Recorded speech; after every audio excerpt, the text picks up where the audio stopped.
to be able to chat with you. And I think the subtitle of this town hall could actually be, instead of what I did over my summer vacation, it might be what I've learned in my first 6 months at Middle Georgia State. It's kind of interesting because as I was initially thinking about what I would talk to you guys about and kind of create a framework for my thoughts, I was really struggling at first. Wasn't sure, to try to create my first slide was just not coming. And then, as sometimes happens, a light bulb went off and I thought, you know what? When I interviewed, for those of you that were there at my talk back in April, I leaned on my Baldrige experience to kind of frame my discussion points in when I talked to you about where I thought Middle Georgia State could go. So I decided to rely on my 10 years as a Baldrige examiner and kind of couch my discussion today around the Baldrige criteria. And the reason I'm doing this, well, there's two reasons, I guess. One is I said to myself, whoops. I didn't say whoops. I said to myself, how would you rate Middle Georgia State as a Baldrige examiner? If you were to look at this institution through that lens, what score would you give it? And then after chatting with someone about that concept, they took it a step further, and I thought it was a great idea, which is why you have homework, is what would you guys say if you could score us as an institution? So what I'm going to do is, hopefully you either got an email from me at the last minute that had a Word document on it and had some scoring. Or Samantha may have given you a hard copy, or for those of you in Cochrane, you had some hard copies there as well. As I go through this talk, and I'm going to talk a little bit about the Baldrige standards and where I think we stand up against those, I'd like your thoughts as well. So I really would like you to fill this out and send it back to me or send it back to Samantha. And I'd like to kind of correlate your scores and your assessment of academic affairs. And then I'll share with you what I think. So I'm not going to tell you, I was going to tell you today, but I'm going to hold off because I don't want to bias your opinion. But I've got some ideas, and I've got some ideas of how we can move forward as a division within the institution based on the Baldrige criteria. So I just want to take a minute before I get into the heart of the discussion to tell you a little bit about what the Baldrige program is if you're not familiar with it. It was signed into law by President Reagan 29 years ago, so next year they'll turn 30 as an organization. It is our nation's highest award in quality. It originally started out in the manufacturing sector, but the program has evolved a great deal over time, and now it's used in small business, it's used in nonprofit, it's used in education, and one of the biggest users in the last few years has been the healthcare sector. So it's really expanded, but as it's evolved, there's some things that have really stayed true to kind of the roots of the program. And one of them is the fact that it has a framework rooted in a systems perspective of organizational performance and management. And what that means is that we should act not in silos by department, but unified as an integrated whole. And so I apologize if you can't really see all the phrasing here on this schematic, but that's what this is saying. The Baldrige program has 7 standards. It's kind of like an accreditation, but 6 of them are around processes, and the 7th one is around results. And given the limited amount of time that we have today, I'm going to stick to the first 6 standards. So we're going to talk about process. I want to talk about results at some point as well. And honestly, it's one of my personal goals that I would love to see us as an institution at some point apply for the Baldrige Award. So that's going to be one of my stretch goals as an administrator of academic affairs. But anyways, so as I said, it's a systems perspective. It looks at creating integrated processes and systems in organizational management. So what this scoring sheet means that you have, and this is how you use it. So the total number of points that any organization can get in the Baldrige program is 1,000. 550 of those points come from the process side, standards 1 through 6, and 450 come from standard 7, which is results. So that's one of the things that I really like about the Baldrige program, is that you're looking at kind of both sides of the house. You're looking at inputs and you're looking at outputs, if you really want to go back to the manufacturing roots. Processes are graded on 4 sets of criteria. They need to be well organized and systematic approaches, meaning they are repeatable. So anybody coming in from the outside can pick up one of your approaches and know exactly what it's supposed to do. They're not urban legend approaches, they're not informal, they have repeatable steps. These approaches have to be deployed across the institution. And that's where I think we have a challenge as a university with 5 campuses, is making sure that what we do is infused across the entire institution. That's our deployment. Then approaches are supposed to be evaluated, and that's where the learning comes in. Obviously, this is a quality program, and one of the fundamental concepts of it is the basis of continuous improvement. So we need to assess ourselves and take a look at what we're doing and how well we're doing it, and make improvements as we go forward. And then that last piece goes back to that systems perspective of integration. Again, people shouldn't be doing things in silos. We need to be talking across departments and divisions around the institution and doing things together as a unified whole. If we're doing all these things well, then that should lead into the other side. We should start seeing good results. But we need to think about who we are and what we want to measure and what those results ought to be. So as I go through the rest of the talk today, you've got your score sheet. The way this works is the percentages that you see across the columns represent a continuum of maturity. So if we're a great, high-performing, world-class, mature organization, we should be hitting every standard at the 90 to 100th percentile.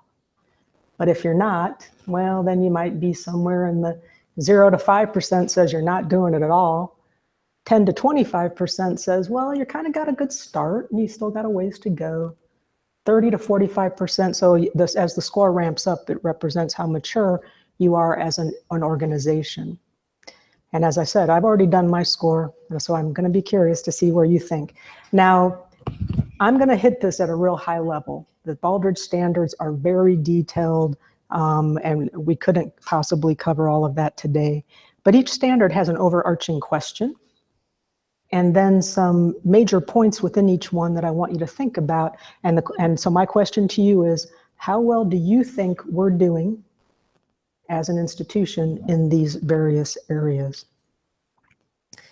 So criterion 1 is all about leadership. And each criterion is divided into 2 parts. So we have 1.1 and 1.2. And what I've also noted here is out of those 550 points, this is what each item is worth.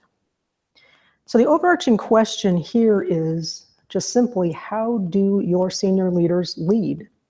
Well, of course, one of the first things you have to think about is, who do we consider to be our senior leaders?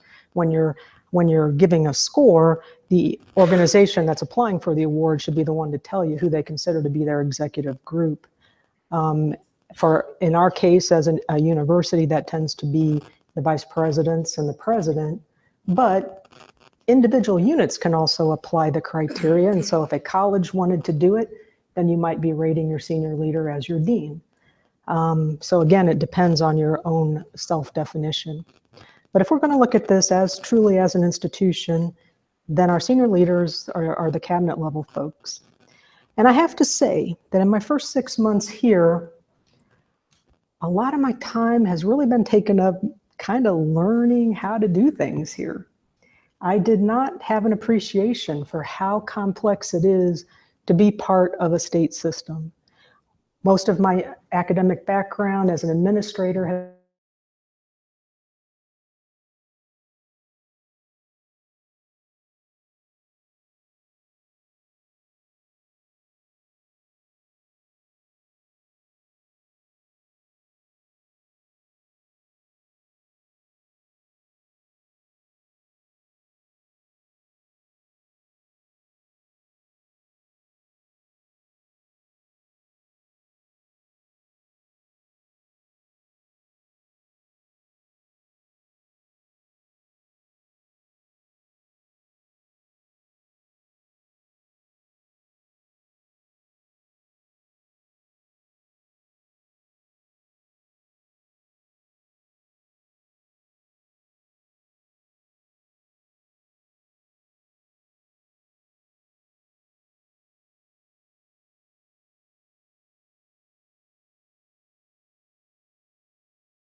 said, you probably don't know my name. And I really felt bad about that because I want to get to know your names. So for me personally, moving on as a member of the senior leadership team, it is my goal to be more personally connected. Now, I know that we've done some surveys, we've done some climate surveys as an institution, and issues came out, and Dr. Blake mentioned some of those last fall. The good news is that there are groups of people and there's a committee taking a look at this, what this really means and how we can fix it. So as a Baldrige examiner, I would give you points for that, because if you are making an effort and if you're talking about how you are trying to improve things, then that's a good thing. So you get partial credit. So maybe I've said a little more than I should, but in terms of this particular item, I think that, and this is where it can become complicated being a Baldrige examiner, because there's so many things that happen within one item. Somebody could be doing one part of it really, really well, but maybe other parts not so great. And so when I look at these set of bullet points, I would say we communicate our mission pretty well. And I think we live our mission pretty well. When I look at what you're doing in the classroom, when I look at what you're doing out of the classroom and all the things that are going on across all our campuses, I'd say we hit that right on the head. But we know that there's issues around some of these other areas, communication being one. And honestly,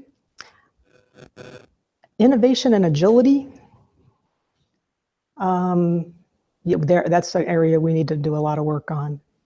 And I think part of it is it's being a state institution. When I look at some of the hoops that we have to jump through simply to get approvals and things that have to go up to the state system office, I would add the process designer in me who wants to just say, oh my God, please do this differently.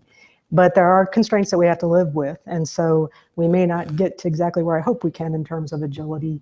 But internally, I think that there's still things that we can take a look at. And I'm going to touch on a couple of those in a minute. Item 1.2 is governance. And so that's the other side of category 1 in terms of leadership. And the overarching question here is simply, how do you govern? And these are some of the things that should be taking place within the governance structure of your organization. You should be held accountable for the areas that you're responsibility over. It should be transparent.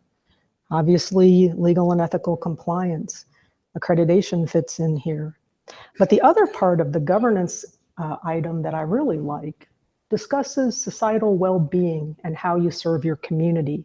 And you may have seen an email that went out and been part of a quick data collection on community service. We had a discussion about this at Cabinet, and this was funny because this happened when I was working at Gannon. We did not have a central point that was kind of collecting everything that we were doing institutionally that involved community service. And when we finally asked one person to do that, and we saw what was going on across the institution, and we put it all together in one pot, we actually were able to apply for the Presidential Honor or the Award and received honors recognition for the Presidential Award of Community Service, because institutionally we had just done that much, but no one ever counted it up. So that's why you were asked to do that. And got institutional research taking a look at collating all that work, and hopefully we'll have a real nice surprise as an institution ourselves here, because I suspect we're doing a heck of a lot that people just don't know about. So that's item 1.2 on governance. Now I want to mention, as an academic institution, the Baldrige criteria is really meant to try to be that all organizations can apply these criteria. So it's meant to cover a wide range. But this actually, what I've pulled here actually does come from there are separate educational standards. And to this point, I've only been able to attend Faculty Senate once. And a couple of things that I'd like to say about Senate. First of all, you guys do an incredible amount of work. When I look at what you're doing to manage the day-to-day business of running academic affairs, it's monstrous. And I think part of it is our processes. When I look at the fact that the provost has to sign off on a form because we changed the name of a class, Is that really necessary? And so I guess what I'd like to ask you to do is really take a hard look at how we're doing our business and ask two questions. Does it add value? And is it necessary? Because I think there may be time-saving things that we can do to make ourselves more effective. At Penn State, we had a triage system where within Senate, certain things only needed notification. Not everything had to go through, a complete approval process. And so I would love to have you consider that kind of thing as we move forward in doing our business. Category 2 is around strategic planning and looking at the future. And so it's split into two parts where the overarching question of 2.1 is simply how do you develop your strategy? And then 2.2 is how do you implement it? So the questions around this one, again, really dive into the process of strategic planning. How are you doing it? Here's that word again, innovation. And again, I suspect, just like with community service, we're doing some really interesting things in individual classes or departments, but we don't know about it centrally. And maybe we don't have a good process to encourage it centrally across the university. So that's a key area that I'm going to talk about in a couple minutes. The other thing is you need to talk about what your key work systems and processes are. Those are those vital few that really kind of drive your business and add value. And I'm not sure we've defined those. But if you think about it, what would be our key processes? Well, there's probably our work systems might be our academic enterprise and then one might be our business enterprise. And within each of those, a key process for the business office might be the financial aid workflow. It might be the bursar's office and how we pay our bills. On the academic side, it might be advising. It might be scheduling classes. It would definitely be instruction in the classroom. And the reason that you even worry about this or identify your key processes is because those are the ones you focus most of your time on. The rest of them, you want to still pay attention, you want to improve them and look at them, but the key ones are the ones that are really your drivers. It's kind of that old 80-20 rule where, 80% of your problems come from 20% of your processes. Again, as you're thinking about your strategy, you want to look at what are our strategic objectives, our challenges, our advantages, and our core competencies. Now, the way the Baldrige program looks at this is that your core competencies should be those advantages that are so great, that are unique to you, that they become intrinsic in who you are and how you work. And as I started thinking about it, and I'm not sure again that we've formally identified these, but it would be an interesting exercise to hear from you what you think these are. I'll bet you think of the challenges first. Challenges, unfortunately, are very easy to delineate. And for us, it's constrained resources. It's increasing competition, both locally and nationally from online institutions. It's our small academic portfolio, which is something else that I want to address in a couple of minutes, where as a university, we only have 18 bachelor's degree programs. But what are some of our advantages? Well, some of them, ironically, stem from our challenges. We're constrained in resources because we're a best value. Yes, we are the least expensive university in the Georgia system, which actually probably makes us the least expensive institution in the state because we're automatically going to be less expensive than the privates. So while that's great for our students, it's a challenge for us to operate. And we operate, I'll tell you what, we have made lean operation an art form here. What else are our advantages? Well, again, one of our challenges is being such a large, complex institution with all these campuses, but yet that's also an advantage. It extends our reach. It allows us to be more flexible and to do things on each campus that can differentiate each one. So then what would be some core competencies? Well, according to Baldrige, core competencies are those things that other organizations would have trouble duplicating, that make you unique. And so I'm looking at them right here. You are our core competency. The things that you do every day, I know nobody else is doing. And again, I hear things anecdotally and I hear things from the deans. At the last Board of Regents meeting, they had a talk by a faculty member at West Georgia because she does something called Rockonomics. And it was pretty cool, but I'll bet you dollars to donuts, there's 20 of you guys doing something really cool that we should be able to highlight.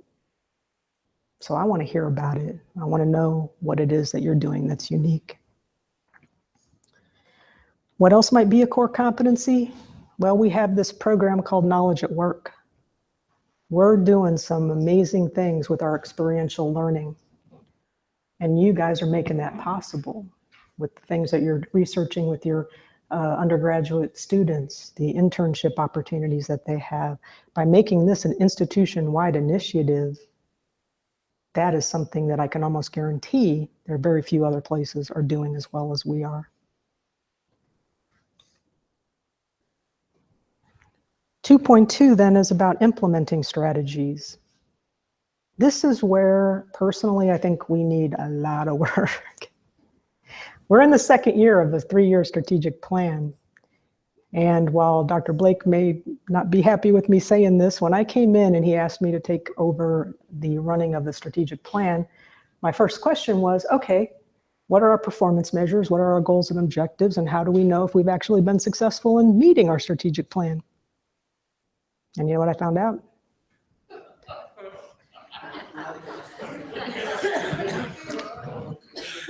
The answer was, yeah, we don't have any. And I shouldn't say that. I mean, there were some, but there were, a lot of them were kind of yes or no questions. Did we do it or not? And not necessarily, when I think of traditional strategic planning, I think of, okay, you know, we want to increase our enrollment to 8,000, you know. So we have hard and fast performance measures that we can take a look at and see how well we're progressing toward those goals. So I have a couple of ideas of what I want to do next year, because next year will be the last year of the plan and we'll be doing a new one. And I want to take some time and run some focus groups and talk to some folks and really, again, hear from you all where you think we ought to go as an institution. But these are some of the pieces that should be part of a strategy. This is where, and again, I told you I wasn't going to tell you what I thought, but I kind of am. Item 3 is all around, for general business would be your customers, for education, it's your students. This is where we shine, in my opinion.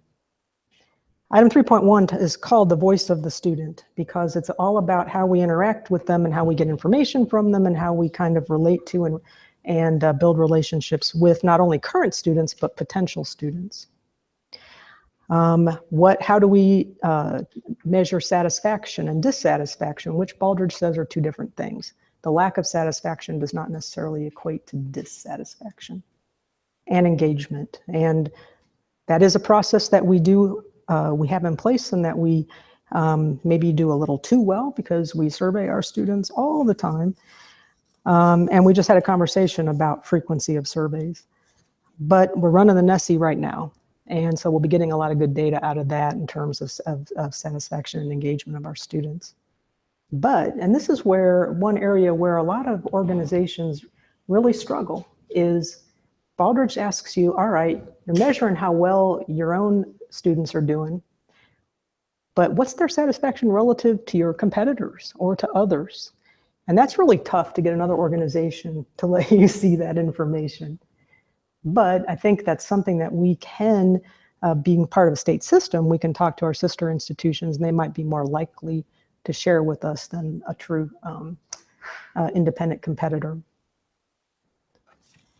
The other side of category 3 is about then specifically student engagement.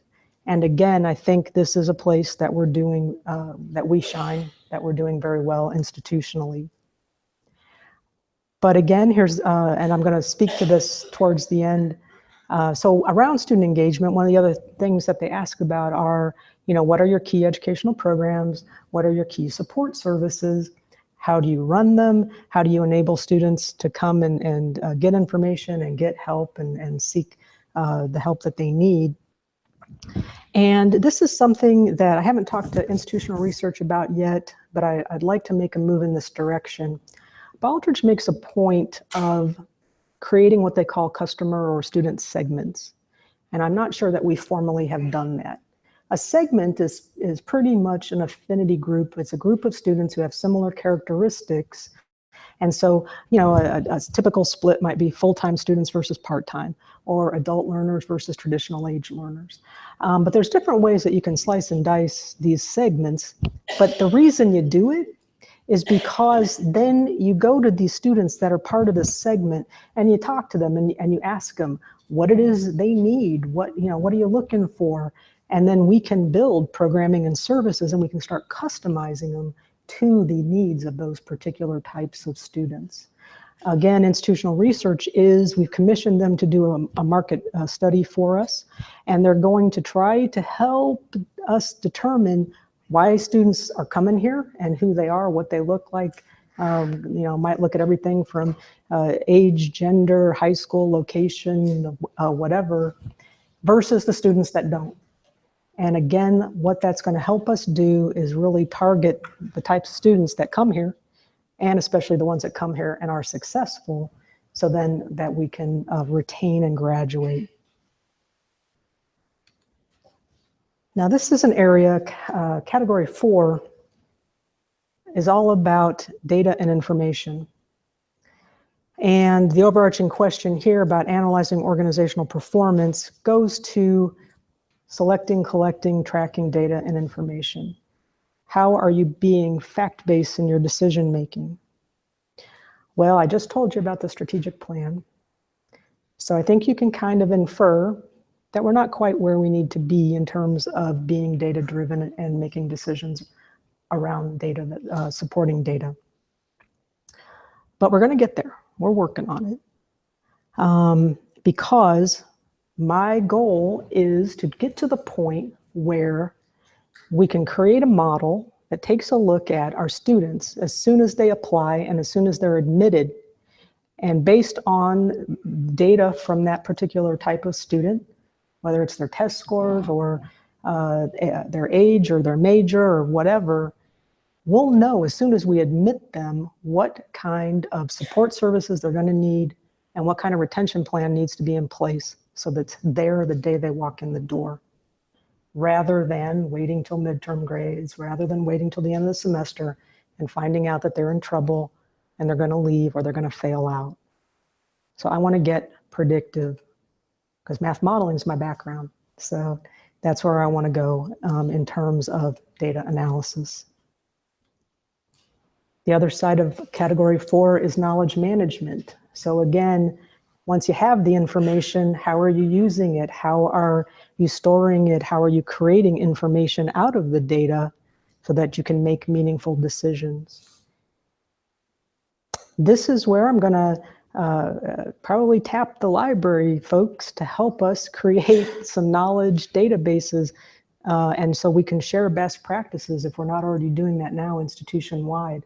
Again, I suspect chances are you may be sharing with each other in your department or your discipline, but I'd like to see us take this across the whole university.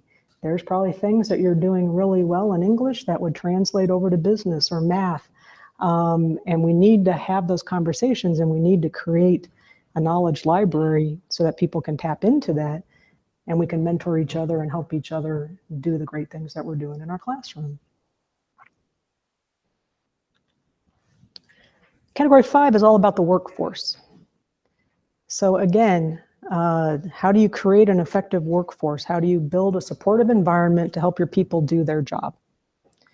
These are some of the overarching issues within category 5, or item 5.1 especially. Workforce capability and capacity. So again, Do we have who we need? Are we training them to have the skills that they need to do their jobs? And do we have them in the right numbers in the right places? The entire university is pretty lean. I mean, we're within academic affairs. I just told the deans today, institutional research did some analysis for me. We're putting in so many overloads that we could actually justify 30 more full-time faculty. So the question is, I'd love to be able to tell you I'm going to hire 30 more tomorrow, but we just had our budget hearing, and as soon as we know from the state what our budget's going to be, but that is my number one priority, is to make sure that we have the faculty that we need to do the job, because it's impacting everything else that you can do. And I know I keep telling you I'm going to talk about this in a minute, and I really am. But there's some things that I want to talk to you in terms of, you know, teaching, research, and service, but you got to have the time to be able to do all that. And if you're teaching 6 classes a semester and having 4 new preps, you're not going to have the time to do it. 5.2 is about workforce engagement. And again, you see, this is why this framework is called an integrated framework, because a lot of these keywords pop up in different standards. We see, again, communication, key drivers of engagement. Baldrige also encourages you to segment your workforce population. So again, to get down to the requirements of our workforce, the faculty may have different needs than the staff. And so again, getting to those drivers of engagement is what we should be doing institutionally, and then creating the support processes to address those requirements. Category 6 is the last process category, and it is about processes. So again, how are you designing your key programs and your key processes? What are their requirements for being effective and efficient? How do you know if they are? Are you measuring it? Are you tracking it? And again, and not only educational programs, but processes for your support services as well. So this might be our tutoring center and our advising center as academic support processes. And this is where we get into assessment of learning and all the assessment that we're doing. And one kind of odd man out under this category, though, is also how do you manage your supply chain? So it looks across not only your academic processes, but your business ones as well. Again, from my perspective, I think this is where we have room for improvement. So, but we need to take a look at what are key processes, identify them before we can fix them or improve them and drive the performance of our whole division. Then the last item is about effectiveness. And when you think about process effectiveness, it really gets down to the process is supposed to be doing something specific. Is it doing it, and how well is it doing it? So that's how Baldrige tends to look at effectiveness. And so this is where then we get into, again, security, reliability of data, safety, and emergency preparedness all fall under this category. So those are all the process ones. Hopefully you've got enough to think about your scores. And so the latter part of the rest of my discussion with you today is then, all right, that's kind of who we are and where we have our work cut out for us. But now, where do we want to go? And I think that part of answering that question starts with the question of, what does being a university really mean to you? And what does that mean as faculty, especially in terms of the major things that we do in teaching, scholarship, and service? And these were just a couple of things that initially came to my mind, but I would like to have a larger discussion. Part of this is coming from the fact that I'm knee-deep in promotion and tenure review right now, and so I'm looking across packages, and I'm seeing some very interesting things in terms of what folks are doing. So in terms of teaching, you know, as a university, we should be thinking about effective course design. And when I say that, what am I driving at? Well, again, you know, my background's math modeling. So when I think about assessment of learning, we have program level objectives of what we want our students to know when they finish our program. And then we have course level objectives about what they need to know in that given course. Are you mapping these things back? Because if you're doing stuff in a course that doesn't map back to what a student should know by the time they graduate, maybe it's time to think about the design of that course. And even digging deeper, and I know I did this when I was a brand new faculty. I was just glad to get to the end of the semester. But are you really thinking about the value that your individual assignments to the students meeting those learning objectives? So mapping it all back, what value does that assignment have? Is it helping that student move forward in their knowledge to meet your course objectives, which then move forward to meet your program objectives? Because when that student graduates, the thing I hope I never hear is, darn, those Middle Georgia State students don't know anything and I would never hire one. And I actually worked somewhere where somebody said that to me. I won't say the name, but it was Middle Tennessee State.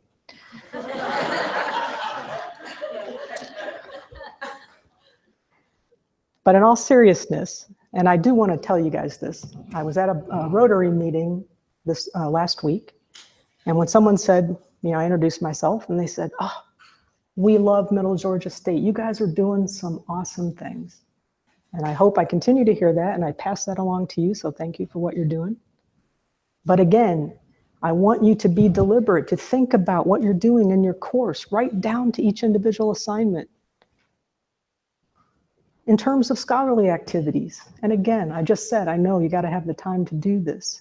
But as a university, what level of scholarship what does that mean for us as a university? I don't know if you've had discussions about the Boyer model. That was one that we followed at Gannon, but talked about all the different types of scholarly activities and the value that they can create. Scholarship of teaching, the scholarship of the scholarship of application, the scholarship of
as a division. And so what I'd like to think about is attacking innovation. This is the Baldrige definition of it. I like it as a definition because it's not just about innovation in a lab or that big breakthrough. They decide innovation can be adopting an idea that's new to you or new to your institution. That's considered innovation. We need to expand our academic inventory. Our portfolio is small. And I would like to have some conversations about where we should go, what new programs we should consider. Both at the undergrad level and graduate is wide open. I mean, we just became a university, so we have a lot of opportunities at the graduate level. We should also be examining our program and course delivery mechanisms. And I mentioned institutional research is doing some market feasibility. I've asked them to kind of just ask every darn question possible. Should we consider limited residency programs? Should we consider weekend, evening? It's all up for grabs. Want to see what the market wants, and then take a look at what we can do. And when I put on here, strengthen our partnerships, I already called out knowledge at work. We're doing a lot of great things. One of my dreams at Penn State, which I have to admit I did not achieve, and I'm hoping that we can talk about it here, I always had the thought that it would be really cool to have some international institutional partners where our students are doing projects or doing work with their students at a distance. So I see Laura over there. And as she's traveling and as she's creating new opportunities for us, I'd like us to think about, we're in a global society. One way to be able to prepare our students for that is to give them some opportunities while they're still students.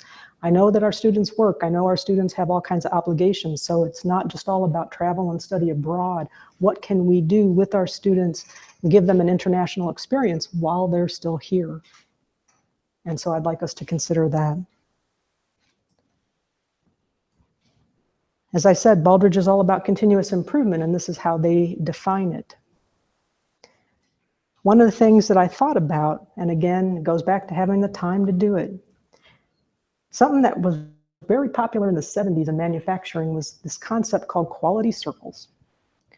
People who were doing the work were given the time to come together as a group and talk about the work. What was going well, what they could improve, what could be done better. And Baldrige talks about sharing ideas and sharing best practices. I would like to see us institute this as a division.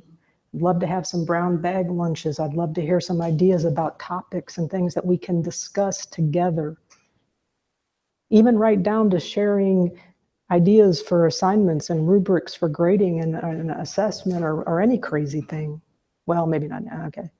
Maybe some constraints. But I think we need to get together and talk as a group. Also about our program health and our assessment of learning. The good news is, once we get through this semester, we're going to an annual assessment cycle. Yay, no more every semester. But we need to be intentional, we need to think about it. And so we need to strategize about what that ought to look like and what we should assess when. And I have program health here because this was something that we implemented when I was at Penn State. It's not just about assessment of learning, although that's a huge part of our program health, but it's also about the pipeline. Are we getting students in our programs? Are we retaining them? Are they learning and are they getting out and being successful? That's what I call program health. And so I'd like to have us think about our programs holistically in that fashion. Now here's one last thing that I'm going to ask you to think about. We had a conversation around our first year seminar classes, our first year experience, and the fact that what place it really has in our academic programs. And so I'll confess I haven't looked at all of them, but I've looked at a few, and I'm sorry, Ron, I'm going to pick on arts and sciences because those were some of the ones. Well, and as someone who has a math degree, if the folks from the math department, I did really take a hard look at that one because that was one I felt I knew a little bit about. Our programs are large. They are heavy, prescribed. You're taking 60 credit hours of math. I would ask you, going back to this notion of program objectives and learning assessment and course objectives, and it's fine if you say that's what we need, but I graduated from an OK university with a math degree in Indiana University, and I took 45 credit hours for my major. I think 60 is a lot, and I would ask you, all of you, to take a look at your programs. If we had some free elective space, there's so many things that we could do. And I'm not mandating it, and if you, like again, as I said, if you tell me we need those 60 hours, okay. But I am going to ask you to take a look at it and come back and let me know what you think. And the reason is on this next slide. One of the things that we were discussing at Penn State right before I left was they had just gone through a very long and painful revision of their gen ed. And if you can imagine an institution the size of Penn State with 100,000 students, it was long and it was painful. But one of the really cool things that they ended up deciding to do And I'm not saying that we have to do it just in gen ed, but because there's all kinds of ways this could be done. But it goes back to having some electives and having some flexibility in our programs to do something like this. Integrative experience is what they were calling it. And the idea was that it was grassroots. It came from the faculty. So faculty had conversations about this could marry up in a certain or innovative way. One of the what I thought was fascinating concepts that came out of this was that the theater department, the psychology department, and the business school decided to create a thematic sequence on fear. And so it was around stage fright, or it was around, you know, the psychoses in psychology, and it was around risk management in business. So imagine what we could do around some crazy integrative experiences as part of our curriculum. Now talk about something that could end up being a core competency for us.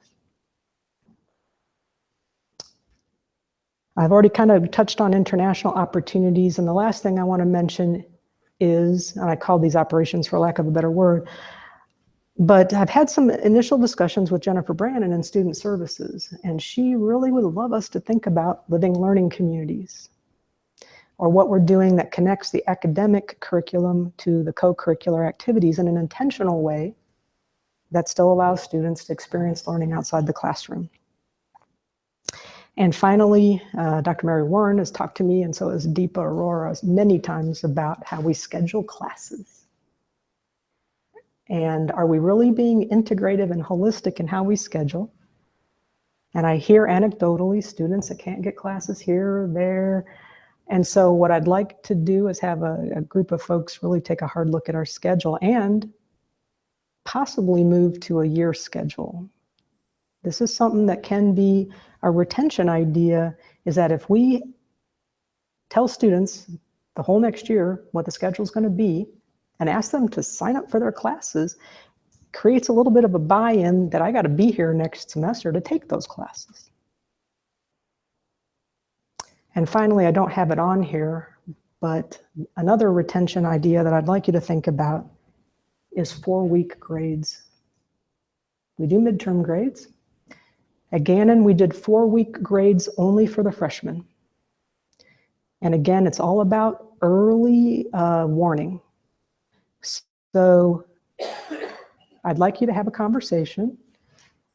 Should we think about that? 4-week grades for freshmen, it gives us an earlier idea of how well they're doing and a better idea of getting them into retention and recovery programs if necessary. So I've given you a lot to think about. I can make these slides available if you want to see all these different ideas again, but obviously we got to do it as a team.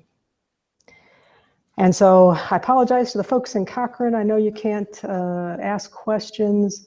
Next time, I'm going to figure out a way we can do this where we can actually, this can be a discussion rather than me just talking to you. But I appreciate your time. These are my thoughts, and I'd love to hear from you and what you think about all these different concepts. So thank you again.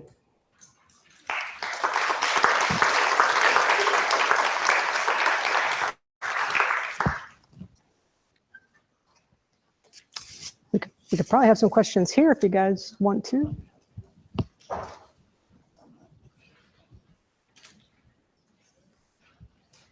Yes.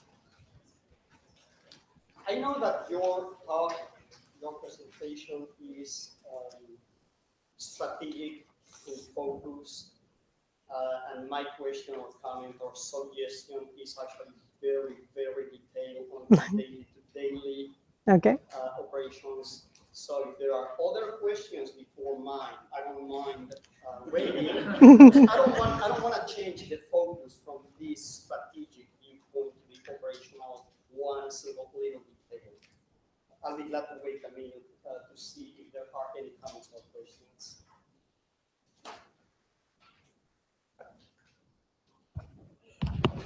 I'll throw one out there. What all of these different bullet points seem to me to be pointing toward is transcending a mindset that a lot of us who've been here for a very long time, have been complaining about for a very long time, and that is, how do we transcend the mindset of a community college or a junior college, and how do we do that thoughtfully?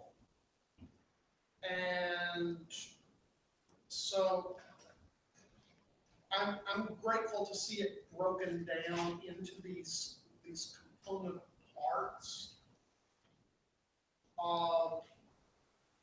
But at the same time, I think our student body is changing rapidly. And I'd like to hear your point of view on how we as faculty can get the most up-to-date information about who our students are, as distinct from, the annual Beloit survey, the typical college student. Well, our students have never been typical, whatever they are. So I'd like to hear your ideas on getting that information back to faculty so that faculty can make informed decisions. When you say who they are you talking about like the results of the NESI and what they think, or demographically? Results, but also anything that's internally generated, even basic demographic data. I think the more of us have more access to that information, the better we can respond to these changes. Well, as I mentioned, I'm going to probably lean on the library staff at some point to help me start creating a true knowledge management system. We do have some outlets already from institutional research that publish some of our data. We've got fact books that do have some basic demographics and things like that. I'm not sure how we disseminate the NESI results, but if we're going to improve things, you've got to see what we're doing now. So some of that is happening, some of it is to come, but I think it goes back to effectively having a mechanism where we share how we do that, I guess, is still to be designed.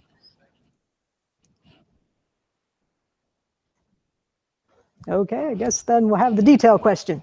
I would like to suggest that advising this analyzed, studied, fixed truly, because we seem to have plenty of constant issues with advice. And without going into too many details or taking too much time, let me just give you two examples. Occasionally, I teach some classes in a computer lab. And as you can imagine, there's a maximum number of students allowed. And it is very frequent that all of a sudden, there are more students enrolled than that maximum. Obviously, if I have more students than computers, I have an issue. I overheard a couple of days ago that some student is retaking a class after making an A the last time that the student took the class. There are all kinds of constant issues. These are only two examples.